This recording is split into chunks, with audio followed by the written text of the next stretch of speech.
Hey there guys, welcome back to my channel, Houseplant Therapy, where we consider houseplants to be a therapeutic purpose to our lives. So, in today's video, I'm going to show you how to take care of the dwarf umbrella plant. This is a super awesome plant. It's a beginner-friendly plant. I'm going to go through like 5 basics on how to completely take care of the dwarf umbrella plant.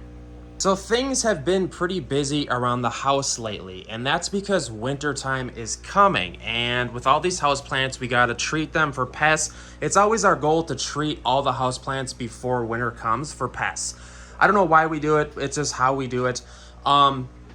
Also, we don't heat the porch here, and we have a lot of houseplants in here. We're in the mix of also building out this room in here to be kind of like a cool den where we hang out, keep a lot of houseplants. I'm going to be doing some live streams in here. I'm really excited about it. So if any of this stuff interests you guys, please consider subscribing to the channel. I kind of completely geek out with this stuff. I also have another YouTube channel on aquariums. We just hit 60,000 subscribers, so that's pretty cool. It's Palmer Aquatics if you want to go ahead and subscribe. I'll try to remember to throw a link in the description box. So let's talk about the dwarf umbrella tree. This plant is still out here, and as you can tell, our porch is looking pretty vacant. So the number one thing about, well, actually for starters, this is the dwarf umbrella plant. Let me move it a little closer here. And there's for the most part, there's 2 different types. There's the variegated type, which is this. It has kind of like variegations in the leaves. And then there's the green type. This plant prefers a bright indirect lighting. That's why we have it in the porch right here. But here's the thing. This plant will adapt to pretty much any type of lighting you have. And you got to be careful though, because what happens is a lot of people bring this plant home and they'll put it in a spot and the leaves will start to fall. And that's because this plant is super sensitive to light transitions or changes, you could say. So just know that when you bring it home or if you move it to a different location, that this plant is probably going to shed some leaves, but they're going to regrow and it's going to adapt to its new location. That being said, you can give it high indirect lighting like we have here in the porch, or else you can kind of move it away. You could even possibly, like if your window's over there, you could put it in the corner. It's super, super adaptable. One thing to know though is that if you're not gonna give this plant enough lighting or adequate or a lot of lighting per se, the growth is going to be stagnant. This plant kind of goes into like dormant mode, and that's what it's going to do. This plant is super indestructible and really good at just kind of like staying alive with what it has. And a lot of times what happens is, like say if you put this plant somewhere where it doesn't get any lighting, the plant goes into like a dormancy. I think that's how you pronounce it, it just like stops growing, becomes stagnant. You think it's doing great, but chances are if it's not, like, this is considered like a tree. So like if it's not growing like crazy, chances are you're kind of just like not giving it enough lighting, which is completely fine because we don't need all of our houseplants to grow to the ceiling, you know? Even if a lot of these plants are like dormant growth, it's still fine because they are alive in our household. Are you kidding me? There's always trains going by when I'm trying to shoot YouTube videos. It's so annoying. We're gonna go with it, guys. The second most important variable when it comes to the dwarf umbrella plant care is figuring out your watering schedule. And I tell people this a lot. Figuring out a watering schedule is like 90% of keeping plants in general. And well, lighting and watering is like 90% of everything as far as taking care of these plants. So this plant, the dwarf umbrella plant, is a very thirsty plant. But here's the thing. It likes moist soil, and a lot of times when plants like to be watered a lot, what happens is we overwater them very quickly. So what I want you to do is to put your finger in the soil 1 to 2 inches and feel if it's moist or not. So let's come over to a plant.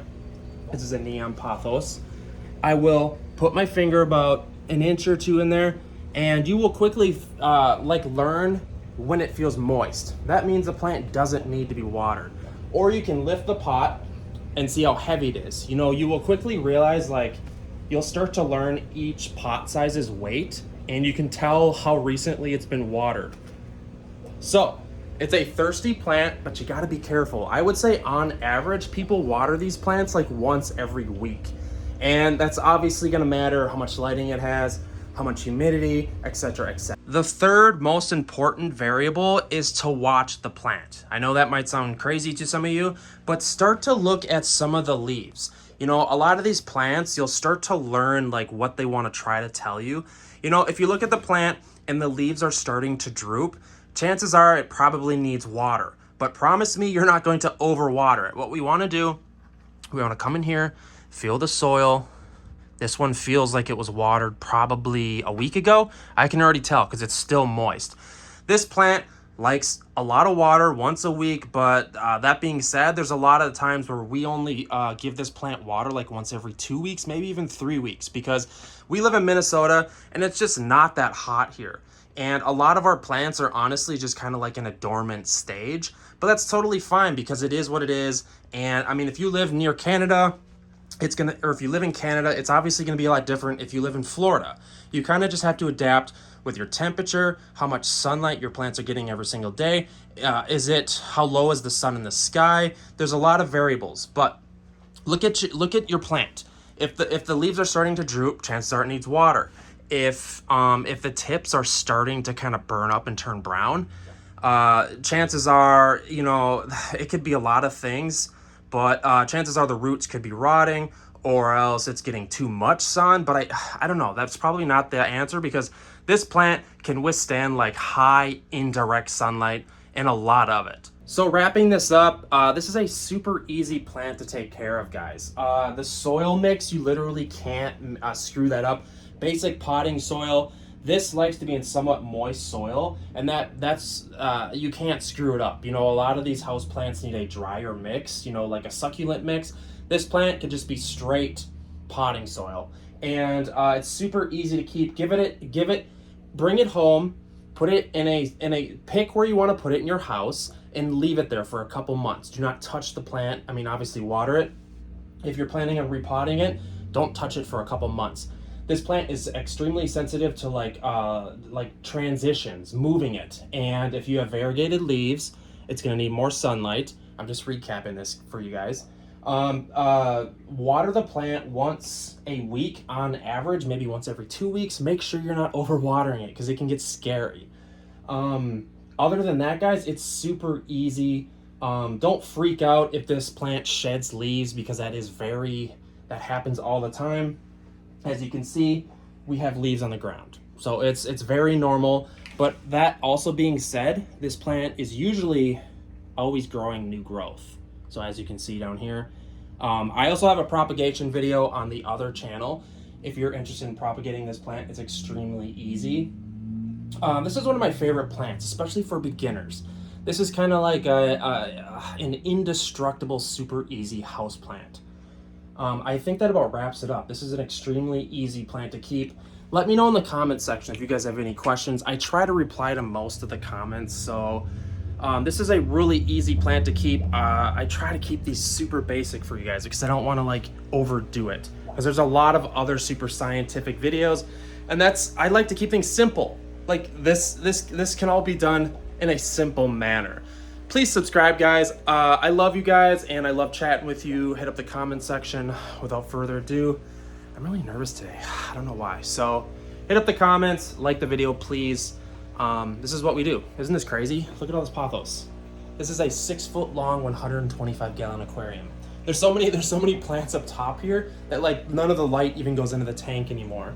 I was talking to the girlfriend last night. I'm like, maybe we should like put another light up here somehow. Because there's a light, this is an old ladder I found in the attic and we made a shelf out of it. It's really cool. But it's just like, these plants need more light. And that's always the story, isn't it? Just more and more lights. Check this out. It's a cool little project we're doing. That's an aquarium light that I hung up there and I'm testing on these houseplants. That's pretty cool, huh? I don't know. I think the spider plant is already telling us that it's happy with the lighting. So I just love doing little like cheap grow light little tests and stuff. So yeah, hopefully this video helped you learn how to take care of the dwarf umbrella plant. I love you guys. Please subscribe to the channel. Hit up